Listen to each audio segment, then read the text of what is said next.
Dans le cadre du renforcement des relations d'amitié et de coopération entre l'Union des Comores et la République de Maurice, la consul générale de l'Union des Comores à Maurice, Koultoum Djamadar, a rencontré le 3 juin 2025 le ministre mauricien de l'Éducation et de Ressources humaines, Mahed Roujapersad. Les échanges ont principalement porté sur le renforcement de la coopération dans le secteur de l'éducation. Les deux personnalités ont renouvelé leur engagement à renforcer la coopération existante entre les deux pays.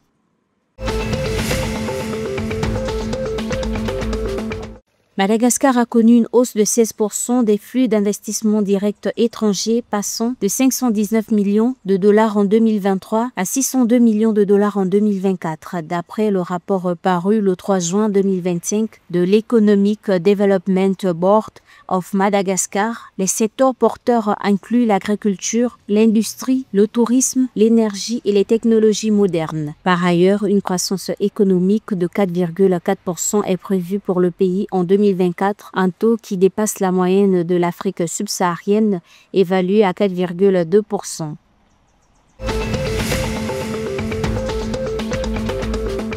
Le retour de l'archipel Chagos à l'île Maurice marque l'aboutissement de longues années de lutte diplomatique entre cette dernière et le Royaume-Uni. Cependant, la question du rétablissement et de l'identité des Chagossiens demeure sans réponse. Selon des Chagossiens qui résident au Royaume-Uni depuis longtemps, cet accord n'est pas une victoire dans leur combat pour récupérer leurs terres et obtenir une pleine souveraineté. L'archipel des Chagos est une portion essentielle du territoire des îles Maurice.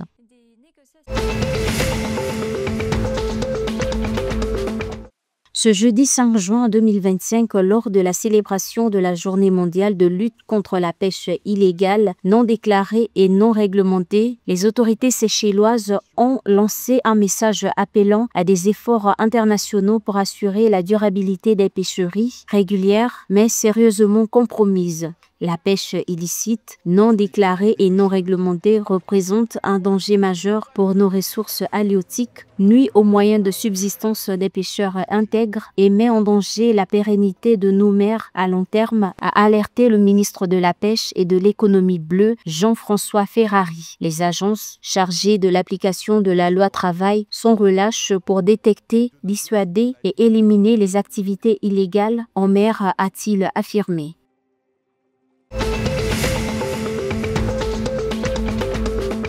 Dans le cadre de la préparation des éliminatoires de la Coupe du Monde 2026 prévue en septembre 2025, les Comores vont disputer le 9 juin 2025 dans la capitale kosovare, Pristina, un match amical contre le Kosovo. Ce match amical doit permettre au Sélacanthe de préparer la rencontre face au Mali le 1er septembre 2025, match comptant pour la 7e journée des éliminatoires de la Coupe du Monde de football 2026. Un succès des Comores face aux Aigles maliens favoriserait une qualification pour le mondial. Le sélectionneur Stefano Cousin a appelé 3 nouveaux joueurs.